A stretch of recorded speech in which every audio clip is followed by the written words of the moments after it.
d'adolescentes tombent enceintes chaque année au Kenya. Le phénomène persiste et les experts estiment que la situation s'est encore aggravée avec l'épidémie du nouveau coronavirus.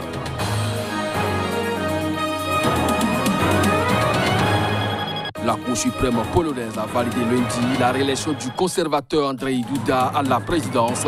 Les irrégularités lors du scrutin signalées dans les recours n'ont pas influencé son résultat.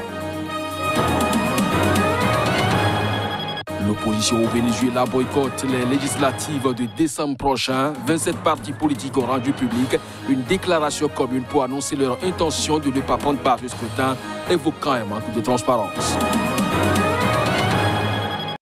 C'est là les grands titres à développer au cours de cette édition. Bonjour à chacun, bonjour à tous et bienvenue. Des milliers d'adolescentes tombent enceintes chaque année au Kenya.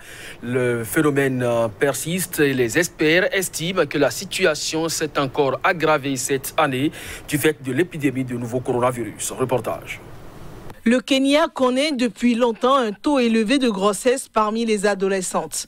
Même si, selon Save the Children, ce taux a baissé de 82 grossesses pour 1000 filles âgées de 15 à 19 ans en 2016 à 111 pour 1000 en 2017. Mais le mois dernier, un document du ministère de la Santé ayant fuité et montrant que des milliers de filles sont tombées enceintes pendant le confinement entre mars et mai a déclenché de virulents débats sur les réseaux sociaux.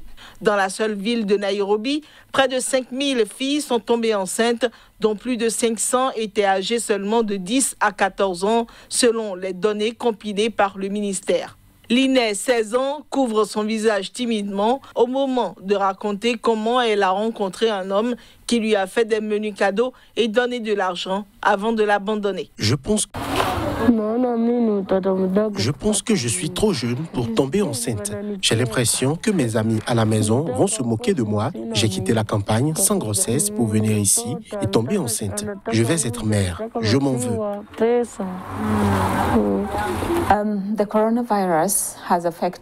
Le coronavirus a affecté les filles au Kenya de plusieurs façons. Nous avons constaté une augmentation du nombre de grossesses d'adolescentes pendant la période où les filles ont été à la maison. Cela est dû au fait que la plupart des filles ne sont pas à l'école puisqu'elles sont fermées depuis mars à cause du coronavirus.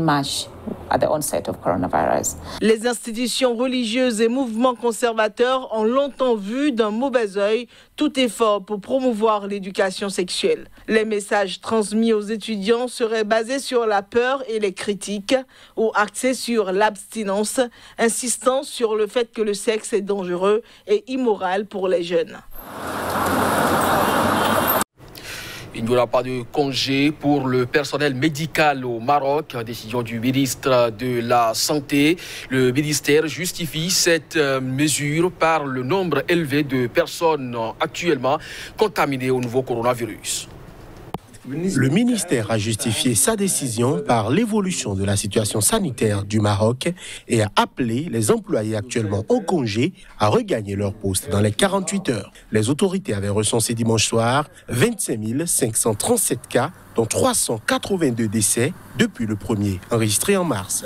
Mais le Royaume connaît une hausse des contaminations depuis quelques jours. Des médias locaux ont mis en garde contre une situation devenue préoccupante. Nous avons recensé en une semaine plus de cas qu'en 4 mois, prévenait déjà la semaine dernière le ministre de la Santé, évoquant une situation épidémiologique inquiétante. Les autorités ont décidé dans la foulée d'imposer des restrictions de déplacement vers et depuis 8 villes pour limiter la propagation du coronavirus. Après un confinement strict, le Maroc a accéléré son déconfinement en juin avec la réouverture des cafés-restaurants, commerces, ainsi que la reprise du tourisme intérieur. Les frontières demeurent cependant fermées jusqu'à nouvel ordre. De lourds engins de chantier ont entamé la destruction du célèbre marché Sandaga, poumon de l'économie informelle au plein cœur de la capitale sénégalaise Dakar. L'objectif, reconstruire un marché plus moderne. La grande halle, bâtiment d'architecture soudano-sahélienne construit en 1933, où des centaines d'étals proposaient des produits en tout genre, de l'alimentation à l'artisanat, avait déjà dû être fermé en 2013 pour raison de sécurité, ces structures ayant notamment été fragilisées par plusieurs incendies. En présence des autorités de l'État sénégalais et de la ville, 3 pelleteuses ont commencé à détruire en début de soirée les dizaines de boutiques de fortune qui avaient depuis lors proliféré au pied de l'édifice, sous le regard de quelques dizaines de badauds maintenus à l'écart par un important dispositif policier. C'est une grande action qui préfigure la modernisation des marchés du Sénégal. Parce que Sandaga, peut-être, c'est le marché le plus emblématique, mais l'ambition du président de la République Macky Sall, c'est de faire en sorte que dans toutes les communes, qu'on puisse avoir des équipements marchands modernes et qui représentent un peu les exigences de notre temps. Dakar a besoin de moderniser Sandaga. Sandaga se trouve au centre de la ville de Dakar. Nous avons besoin d'un marché moderne, propre, digne de la capitale sénégalaise. Nous avions ce projet depuis longtemps. Finalement, maintenant, nous avons trouvé une solution. Les commerçants dont les boutiques débordaient sur les rues avoisinantes avaient auparavant plié bagages après un ultime délai accordé par le chef de l'État Macky Sall pour que puisse se dérouler sans encombre la grande fête de l'Aïd al-Adha célébrée vendredi dernier. Marché iconique à la limite de l'ancien quartier colonial et de zones plus populaires, Sandaga a été pendant près d'un siècle l'un des principaux centres du commerce à Dakar, fréquenté quotidiennement par les Dakarois, les Sénégalais de l'intérieur, des ressortissants de la sous-région et de nombreux touristes à la recherche d'objets artisanaux. C'est ce lundi que s'est ouvert en Algérie le procès du journaliste Khaled Drareri. Il est poursuivi pour atteinte à la sûreté de l'État, c'est ce qu'ont annoncé les autorités. Eh bien, il est aujourd'hui la figure de liberté de presse en Algérie. Reportage.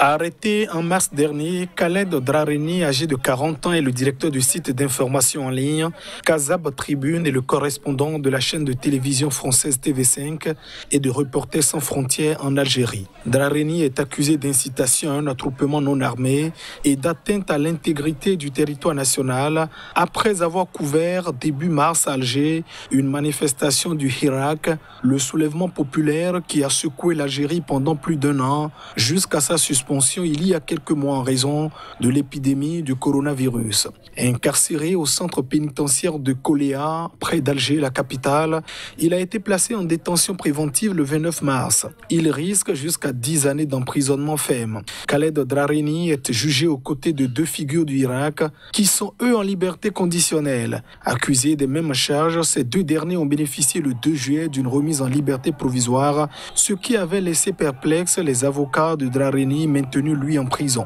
Plusieurs ONG de défense des droits humains et de la liberté de la presse algérienne et internationale ont exhorté ces derniers mois les autorités algériennes à libérer Khaled Drareni et à mettre fin au harcèlement ciblé des médias indépendants. Reporters sans frontières, qui mène une campagne internationale en sa faveur, a appelé lundi à sa libération immédiate et à l'abandon de toutes les charges pesant contre lui. La justice algérienne a multiplié les poursuites judiciaires et les condamnations de militants du Irak, d'opposants politiques, de journalistes et de blogueurs. La Cour suprême polonaise a validé lundi la réélection du conservateur Andrzej Duda à la présidence. Les irrégularités lors du scrutin signalées dans des recours n'ont pas influencé son résultat. La validation de l'élection d'Andrzej Sebastian Duda à la présidence polonaise du 12 juillet 2020 a été confirmée par la Cour suprême. Soutenu par le Parti conservateur nationaliste Droit et Justice, il a emporté le scrutin d'extrême justesse avec 51% des suffrages face au candidat de la principale coalition de l'opposition, la plateforme civique, qui a rassemblé 49%. Après le scrutin, la plateforme civique a déposé un recours demandant l'invalidation du scrutin et mettant en cause des irrégularités ainsi que la partialité présumée de la télévision publique. Le scrutin devait avoir lieu en mai. À l'époque, le président sortant était nettement en tête des intentions de vote, mais il a dû être reporté en raison du coronavirus. Le soutien à Douda avait considérablement diminué avec le temps, y compris en raison de l'épidémie qui va plonger la Pologne dans sa première récession depuis la chute du régime communiste en 1989. Le recours de la plateforme civique comprenait des plaintes pour irrégularité émanant de 2000 personnes, faisant état de problèmes liés à l'inscription sur les listes électorales, à des bulletins de vote non envoyés à temps ou encore à la participation au scrutin d'électeurs se trouvant à l'étranger. Au total, quelques 5800 recours ont été adressés à la Cour suprême. La Cour a estimé dimanche que 93 d'entre eux étaient justifiés, mais qu'ils n'ont pas influencé le résultat du vote. L'opposition au Venezuela boycottera les législatives de décembre prochain. 27 partis politiques ont rendu publique une déclaration commune pour annoncer leur intention de ne pas prendre part à ce scrutin. Et ils évoquent un manque de transparence du processus électoral entretenu selon eux par le régime de Maduro. L'Assemblée nationale est actuellement présidée par Juan Guaidó, qui considère comme illégitime la présence au pouvoir de Nicolás Maduro et s'est proclamé en janvier 2019 président par intérim du Venezuela. Il est reconnu comme tel par plus d'une cinquantaine de pays, dont les États-Unis, qui appellent ouvertement au renversement de Nicolás Maduro et appliquent diverses sanctions économiques contre Caracas. Nicolás Maduro, lui, est soutenu par la Russie, la Chine, l'Iran et le Cuba. Juan Guaidó avait auparavant appelé à boycotter les législatives dans un message sur Twitter. Dans une déclaration commune signée par 27 organisations, les signataires dénoncent l'absence de processus électoral ouvert qui garantirait le respect de la volonté souveraine du peuple et ont rappelé leur soutien au chef de l'opposition Juan Guaidó. L'opposition accuse Maduro, le président, d'utiliser le contrôle qu'il exerce sur la puissance publique pour empêcher toute possibilité d'organiser une élection libre et ouverte. Il rejette ainsi la nomination par le tribunal suprême de justice d'Indira Alfonso, une magistrate, comme présidente du Conseil national électoral, s'arrogeant ce faisant une prérogative de l'Assemblée nationale. L'actuelle législature, qui a mis un terme à 15 années d'hégémonie chaviste, arrivera à terme le 5 janvier 2021. Mais la victoire de l'opposition aux législatives fin 2015 est restée au stade du symbole. Dans la foulée de l'élection, le Parlement avait été déclaré en rébellion par la Cour suprême, en annulant toutes ces décisions. Et c'est sur cette information que se referme ce journal. Merci à vous de nous avoir suivis. Très bonne journée en compagnie du programme de SIGA. À très bientôt.